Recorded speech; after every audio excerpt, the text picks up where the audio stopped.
Hello hello hello welcome back to the underdogs Acharya. तो हम पढ़ रहे थे हीडोनिज्म। हीडोनिज्म में हमने समझ लिया था हीडोनिज्म क्या होता है, उसके कुछ पार्ट्स हमने समझे थे। फिर हमने उसके एडमिनिस्ट्रेशन में या फिर हमने उसके पॉजिटिव नेगेटिव्स देखे थे। और आज हम देखेंगे कुछ थिंकर्स हीडोनिज्म से रिलेटेड, इंडियन और ग्रीक।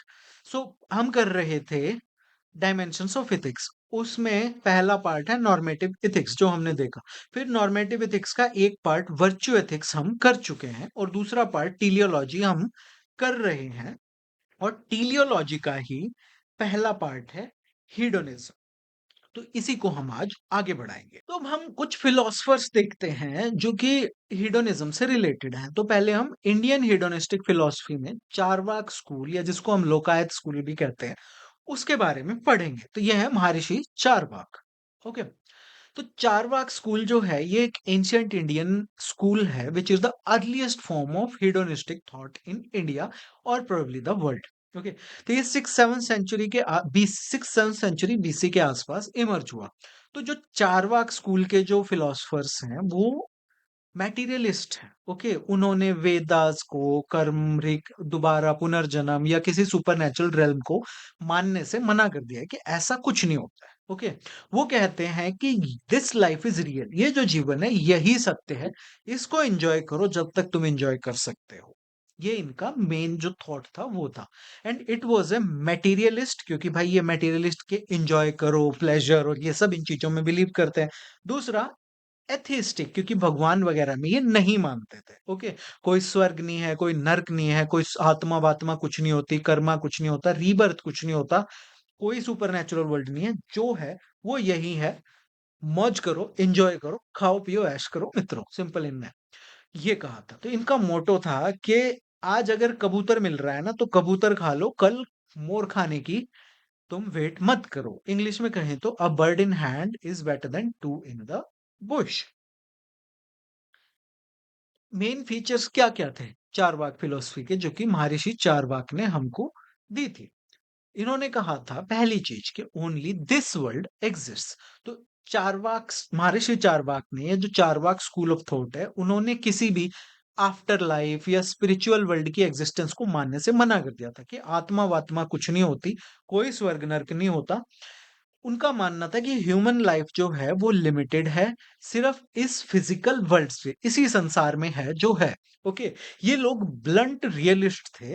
ये बिलीव करते थे, ये आर्ग्यू करते थे कि फ्यूचर की कोई सर्टेनिटी नहीं है कि क्या हो कल को। ओके। सो हमें अपना इमीडिएट रिलायबल प्लेजर जो है उसको परस्यू करना चाहिए, इंस्टेड के हाँ फ्यूचर में हमें क्या मिल सकता है, ऐसा करेंगे तो ऐसा होगा, अच्छा करने से ये होगा, अगले जन्म में मैं कबूतर बनूंगा, ये ऐसा कुछ नहीं होता। ये सब इन्होंने मानने से मना कर दिया था और कहा था कि एंजॉय करो जो है अभी है। So basically Charvaka school of thought जो है उनका कहना था कि जियो खुश रहो मुस्कुराओ, क्या पता कल हो ना हो, सिंपल सी बात है। ओके। दूसरा इनका पॉइंट ऑफ व्यू था materialistic view of human life. So according to Charvaka school of thought जो हमारी कॉन्शियसनेस है, it arises from a combination of 4 material elements, यानी कि earth water fire and air. Okay. So mind and consciousness जो है ना वो they are products of matter. कोई इटरनल सोल जो है वो एग्जिस्ट नहीं करती। तो परमात्मा जो है इटरनल सोल, दे बिलीव कि ऐसी कोई चीज नहीं होती है। हमारी जो कॉन्शियसनेस है, जो हम सोच पाते हैं समझ पाते हैं, जिसको आत्मा का सोल का नाम दिया गया है, वो 4 एलिमेंट से आती है, अर्थ water fire and air. Okay. जिससे कि बेसिकली मॉडर्न उसमें समझे तो भाई human body is composed of elements के, कार्बन और ये सब चीजों से बने हैं और यहीं पे हम खत्म हो जाएंगे। So according to them material world is perceived through senses is real. तो हम यहीं पे हैं और हम यहीं पे खत्म हो जाएंगे, खत्म होने के बाद देर इज नथिंग। हमारी बॉडी जो है वो ऑर्गेनिक ही बन के रह जाएगी। ओके। आत्मा वात्मा कुछ नहीं होती और यही है, यही वर्ल्ड है जो रियल है, कोई स्वर्ग नरक नहीं है, कोई तुम्हें कढ़ाई में तलने का इंतजार नहीं कर रहा है, ये इनका मानना था। देन इन्होंने कर्मा और रीबर्थ का जो सिद्धांत था, जो प्रिंसिपल था, उसको रिजेक्ट कर दिया।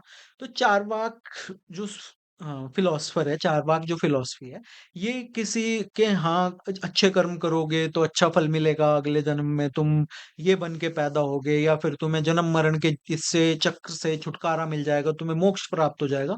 ये कहते हैं ऐसा कुछ नहीं है। When you die, it is the final end of human existence. सब कुछ वहीं पे खत्म है। Okay, so they emphasized on, जो फोर्थ पॉइंट है, इन सब चीजों के चलते इन्होंने एम्फेसिस दिया प्लेजर पे। ओके, इन्होंने कहा कि जो लाइफ है वो टेम्परेरी है, अनसर्टेन है। तो इन्होंने लोगों को एडवाइस किया कि जब तक लाइफ है उसको एंजॉय करो, enjoy it while it last. तो इन्होंने इमीडिएट एंड सर्टेन प्लेजर्स को preference the over uncertain future rewards. कि हाँ, जैसे उस टाइम में ये थॉट प्रोसेस होता था कि आप अभी सेक्रीफाइस करोगे, अभी भी कहते हैं कि इस जन्म में दुख मिला है तो अगले में सुख मिलेगा, ये होगा, कहते हैं ऐसा कुछ नहीं है। जो है यही है, मर गए, खत्म। ओके, सो ये लोगों को क्या कहते थे, जियो, खुश रहो, मुस्कुराओ, खाओ पियो, ऐश करो, क्या पता कल हो ना हो। फिर था कि they criticized rituals and priest. तो चारवाक जो फिलोसफर्स थे उन्होंने religious rituals, sacrifices, priestly authority, इस सब को क्रिटिसाइज किया। उन्होंने आर्ग्यू किया, उन्होंने कहा कि जो स्क्रिप्चर्स हैं, जो रिचुअल्स हैं, इनको प्रीस्ट्स यूज करते हैं ताकि वो आम लोगों को एक्सप्लॉइट कर सके कि देखो ये करो इससे भगवान खुश होंगे, ये करो इससे तुम्हारी आत्मा को मुक्ति मिलेगी, ये करो इससे तुम्हें स्वर्ग मिलेगा, ये नहीं करोगे तो तुम्हारे पुरखे नरक में तड़पेंगे। ओके, तो इन्होंने इन सब चीजों को रिजेक्ट कर दिया बिकॉज दे बिलीव्ड कि हाँ, हमारा शरीर जो है, हमारी कॉन्शियसनेस जो है वो एलिमेंट्स से बनी है, अर्थ, वाटर, एयर, इन सब चीजों से, एंड फायर, और मरने के बाद वो इन्हीं में विलीन हो जाएगी। ओके, सो एक तरह से मॉडर्न साइंटिफिक थियरी से इट वाज कंपेरेबल। और कोई सोल नहीं होती, कोई आत्मा नहीं होती, कोई हेवन नहीं होता, कोई हेल नहीं होता, कोई पुनर्जन्म नहीं होता, कोई कर्म, कुछ नहीं होता। जो है अभी है, और नहीं है तो खत्म है। तो चारवाक स्कूल जो है, it represents a practical, materialistic and pleasure oriented philosophy, जिसमें कि सिर्फ डायरेक्ट एक्सपीरियंस को एक्सेप्ट किया गया है एज वैलिड नॉलेज, और सारे जितने भी सुपर नेचुरल बिलीव्स हैं या जो मेटा बिलीव्स हैं उन सबको रिजेक्ट कर दिया गया कि भाई, जो हमने नहीं देखा हम नहीं मान रहे, जो हम नहीं फील कर सकते हम नहीं मान रहे। ओके, देन आती है ग्रीक हेडोनिस्टिक फिलॉसफी, जिसमें है आपका एपिक्यूरियनिज्म, जो कि ये जो दद्दू थे जिनका नाम था एपिक्यूरस, इनके नाम पे ये आई थी। ओके, तो इन्होंने बड़ी अच्छी बात कही थी एक, कि of all the means to ensure happiness, खुशी को, हैप्पीनेस को, प्लेजर को इंश्योर करने के जितने भी तरीके हैं तुम्हारी पूरे जीवन में, उनमें से जो सबसे इंपॉर्टेंट है वो है अच्छे दोस्तों का होना। बड़ी मस्त लाइन है ना, बढ़िया लगी, सोचा डाल दूं।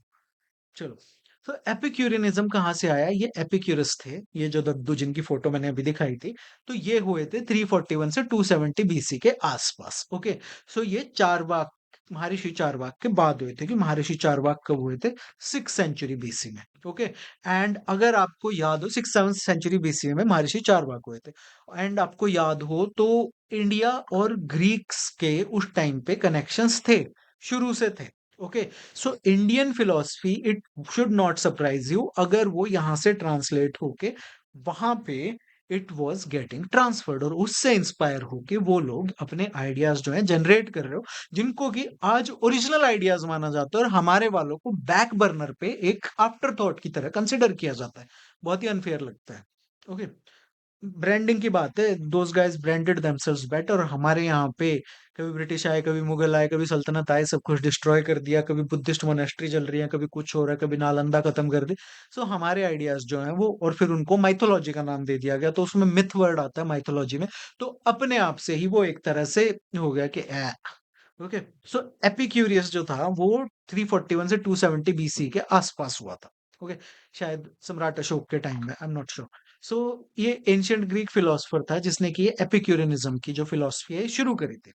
तो इनका मेन गोल जो था ना वो सिंपल था, कि लोगों की हेल्प करो एक हैप्पी पीसफुल लाइफ जीने में, using reason instead of superstition. मिलता जुलता लग रहा है ना महर्षि चारवाक से। तो इनका कोर प्रिंसिपल था कि प्लेजर जो है वो हाईएस्ट गुड है। ओके, टीलर्स। तो एपिक्यूरियस ने कहा कि प्लेजर जो होता है, जिसको हिडॉन कहते हैं हम, it is the ultimate goal of life. मजा जो है वो लाइफ का अल्टीमेट गोल है। हाउएवर इनकी जो डेफिनेशन थी प्लेजर की उसको आज मिसअंडरस्टूड किया जाता है क्योंकि एपिक्यूरस के अकॉर्डिंग जो ग्रेटेस्ट प्लेजर है वो वाइल्ड इंटेलिजेंस की ये नहीं, भाई दारू पी रहे पार्टी कर रहे हैं नचांगे सारी रात नहीं, बट एब्सेंस ऑफ पेन कि तुम्हारे जीवन में दुख ना हो, that is the greatest pleasure instead of wild intelligence कि तुम पार्टी कर रहे हो मजे कर रहे हो भाई साहब, फुल ऑन चार चार पांच पांच गर्लफ्रेंड बॉयफ्रेंड बना रखे हैं तुमने, नहीं, इंडल्जेंस नहीं, तुम्हारे जीवन में दुख नहीं है, पेन नहीं है, तुम दुखी नहीं हो, that is the greatest pleasure. तो इनका कहना था एपिक्यूरस दद्दू का कि भाई जो एक लाइफ है जिसमें कि फिजिकल पेन और मेंटल डिस्टरबेंस नहीं है, it is the highest state of happiness कि तुम्हारे शरीर जो है, तुम्हारे जो शरीर है वो व्याधि से मुक्त है और तुम्हारा जो जीवन है वो स्ट्रेस, स्ट्रेस को क्या कहते हैं हिंदी में, टेंशन नहीं, वो तो इंग्लिश ही हो गया। तो तुम्हारा जो जीवन है वो तुम मानसिक एक शांति है तुम्हारे जीवन में, तो तुम्हारी लाइफ जो है वो एक हाईएस्ट स्टेट ऑफ हैप्पीनेस से गुजर रही है। तो इन्होंने दो कॉन्सेप्ट दिए, एटेरेक्सिया एंड अपोनिया। एटेरेक्सिया होता है एक peaceful worry free mind, so ataraxia is related to emotional या साइकोलॉजिकल एस्पेक्ट।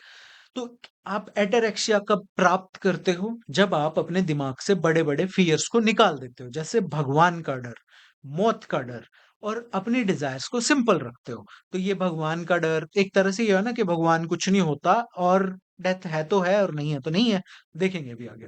और अपोनिया जो होता है वो फिजिकल एस्पेक्ट से रिलेटेड होता है, एटेरेक्सिया मेंटल एस्पेक्ट, फिर साइकोलॉजिकल एस्पेक्ट, इमोशनल एस्पेक्ट। अपोनिया जो है वो फिजिकल एस्पेक्ट, हमारी बॉडी से रिलेटेड, यानी कि हमारे शरीर में कोई फिजिकल पेन नहीं है।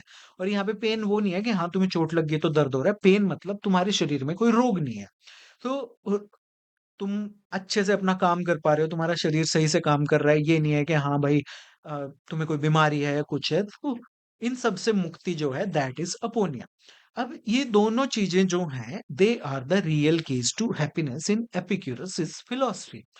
एक बार तुम्हारी बेसिक नीड्स जो हैं जैसे फूड शेल्टर फ्रेंड्स, एक जब ये मेट हो जाती है, तुम्हें ये सब चीजें मिल जाती है, तो उसके बाद जो एक्स्ट्रा लग्जरीज हैं वो तुम्हें खुश नहीं करती, ये ऐसा इनका मानना था। ओके, तो इनके हिसाब से दो टाइप के प्लेजर्स होते हैं, एक होते हैं काइनेटिक प्लेजर्स और एक होते हैं कैटास्टमिक प्लेजर्स।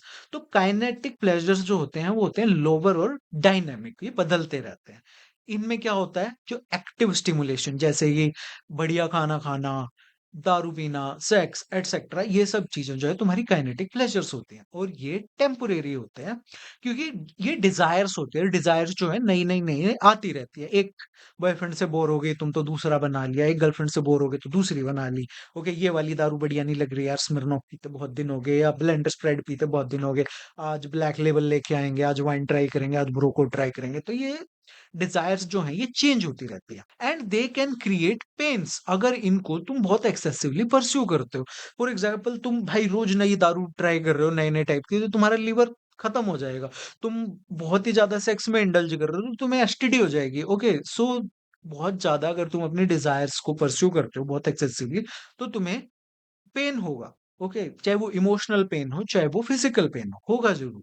दूसरी होती है कैटास्टमेटिक प्लेजर्स, जिनको कि हायर या स्टैटिक प्लेजर्स का दर्जा दिया गया। तो ये जो है ये स्टेबल प्लेजर्स है, जिसमें कि कंटेंटमेंट होता है, हमें आत्म संतुष्टि मिलती है, हमें पेन से मुक्ति मिलती है, हमें एक मेंटल ट्रैंक्विलिटी, मेंटल पीस मिलता है। तो एपिक्यूरस ने इनको प्रायोरिटाइज किया। उसने इनको प्लेजर्स ऑफ माइंड का दर्जा दिया, जैसे कि फ्रेंडशिप, नॉलेज, कंटेम्पलेशन यानी अकेले बैठ के सोचना कि ऐसे है, चीजों को समझने की कोशिश करना, ये इनके अकॉर्डिंग ज्यादा रिलायबल हैं and they last longer because ये जल्दी से चेंज नहीं होती। तो एपिक्यूरियस ने कहा कि जो सारे प्लेजर्स हैं वो अच्छे हैं। ओके, उसने ये नहीं कहा कि हाँ भाई बढ़िया खाना खाना गलत बात है और सेक्स इज रॉन्ग और ड्रिंकिंग इज रॉन्ग। उसने कहा कि सारे प्लेजर्स अच्छे हैं बट जो काइनेटिक प्लेजर्स हैं, जो पहले वाले हैं, दारू पीना एंड ये सब, इनकी केयरफुल मैनेजमेंट जरूरी है because they can disturb your ataraxia. Ataraxia क्या था, तुम्हारी जो मेंटल पीस है ये उसको डिसरप्ट कर सकते हैं। क्यों डिसरप्ट कर सकते हैं, क्योंकि तुम इनको अगर एक्सेसिवली परस्यू करोगे तो तुम्हें एसटीडी हो जाएगी, लिवर खराब हो जाएगा, तुम टेंशन में चले जाओगे, इस टाइप की चीजें हो जाएंगी। सो एक हाईएस्ट लाइफ जो होती है ना वो कैसी होती है, it is calm reflective contentment rather than constant excitement. ये नहीं है कि हाँ, अगर तुम्हारी लाइफ में जो रोज पार्टी कर रहे हो, क्लब जा रहे हो, नई नई दारू पी रहे हो, नए नए बॉयफ्रेंड बना रहे हो, नई नई गर्लफ्रेंड बना रहे हो, बढ़िया कपड़े पहन रहे हो चमकीले, देन वो कांस्टेंट एक्साइटमेंट वाली लाइफ जो है ना, that is not your highest life. Highest life होती है कि तुम संतुष्ट हो, तुम रिफ्लेक्ट कर पा रहे हो कि मेरी ये कमियां हैं, ये करने से मुझे संतुष्टि प्राप्त होगी, तुम एक शांत जीवन जी रहे हो। That according to him is the real pleasure. Okay, so ये जो डिस्टिंक्शन थी, इसने बाद में जॉन स्टुअर्ट मिल जैसे थिंकर्स को इन्फ्लुएंस किया, और उन्होंने अपना यूटिलिटेरियनिज्म का आइडिया जो है उसको जनरेट किया based on these things. Okay, और उन्होंने भी यूटिलिटेरियनिज्म में भी हम पढ़ेंगे हायर एंड लोअर प्लेजर्स के बारे में, जो कि एक्सप्लिसिटली एपिक्यूरियन के ही आइडियाज से ड्रॉ किए गए हैं और उनको अडेप्ट किया गया है। तो इनके की डॉक्ट्रिन्स क्या क्या थे? एटोमिज्म एंड मटेरियलिज्म, कि यूनिवर्स जो है वो एटम से बना है और वॉइड है। एवरीथिंग इंक्लूडिंग तुम्हारी आत्मा इज मटेरियल। सेम वही चारवाक, महर्षि चारवाक वाली बात आ गई ना। तो उन्होंने कहा कि किसी भी डिवाइन इंटरवेंशन, यानी भगवान या आफ्टर लाइफ का, या कोई पनिशमेंट कि तुम्हें कढ़ाई में तेल के तला जाएगा, पाप करोगे तो, ऐसा कुछ नहीं होता। Okay, because everything is material, यहीं से बना है, बाद में कुछ नहीं है।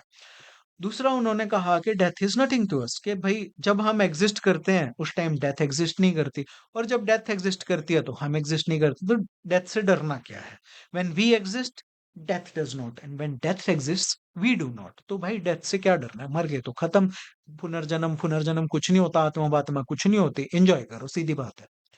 तीसरा उन्होंने कहा गॉड्स एग्जिस्ट, बट भगवान, अब यहाँ पे ये उनसे थोड़ा-सा अलग हो गए महर्षि चारवाक से। ये कहते हैं कि भगवान एग्ज़िस्ट करता है, मतलब गॉड्स, क्योंकि ग्रीक थे ना, वो देवताओं में मानते थे। तो उन्होंने कहा कि गॉड्स जो हैं वो एग्ज़िस्ट करते हैं, बट वो एक परफेक्ट और अनट्रबल्ड लाइफ़्स जो हैं वो जीने में बिज़ी हैं। वो अपनी लाइफ़ जो है उनकी परफेक्ट है, उसमें कोई परेशानी नहीं है, दुःख तकलीफ नहीं है, और वो जीने में बिज़ी हैं। उनको कोई इंटरेस्ट नहीं है हमारे काम, ह्यूमन्स के काम धंधे से, कि तुम कितनी पूजा कर रहे हो, कितने रिचुअल्स कर रहे हो, रोज मंदिर में जाके माथा टेक रहे हो, चर्च जा रहे हो, कुछ कर रहे हो। भगवान देवताओं को कोई मतलब नहीं है इनसे, भाई उनकी लाइफ परफेक्ट है, वो चिल है, बिजी है, वो अपना एंजॉय कर रहे हैं। एंड फिर उन्होंने कहा कि फ्रेंडशिप जो है, it is one of the greatest sources of happiness. So इस लेक्चर का पीडीएफ डाउनलोड करने के लिए आप मेरे टेलीग्राम चैनल पे जा सकते हैं, जिसका क्यूआर कोड यहाँ पे है। प्लीज लाइक करो, शेयर करो, सब्सक्राइब करो, नोटिफिकेशन आइकन दबा दो। You are watching the underdogs Acharya. My name is Ravan उप Singh. Thank you for watching. Have a great day.